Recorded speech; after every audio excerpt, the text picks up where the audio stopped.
শনিবার দুপুর 2:30 বাজে তখন আমরা দুজন রেডি হয়ে বেরিয়েছিলাম। হঠাৎ করেই প্ল্যানিং হয়েছিল যে দুপুরের লাঞ্চ বাইরে করব। আমার রান্নাঘরের জন্য কিছু জিনিসও কেনার ছিল, তাই সেগুলোই আগে কিনলাম।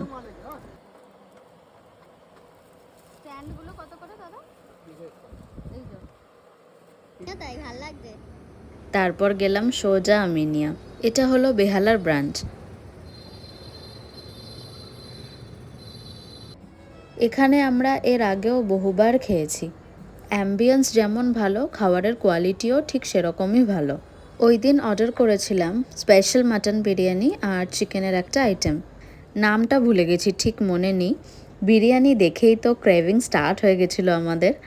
যাই হোক, সুন্দর লাঞ্চ করে খেলাম সুন্দর একটা ড্রিঙ্কস।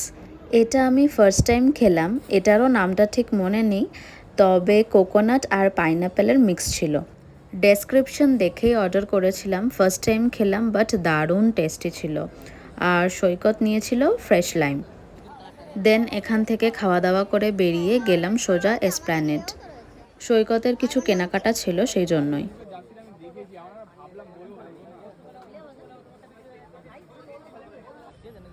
হ্যাঁ, এবার ঠিক আছে, তুমি বলো ঠিক আছে তো।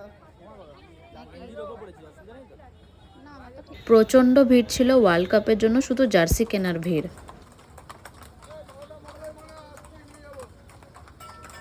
তারপর বাড়ি, ততক্ষণের জন্য সবাইকে টাটা।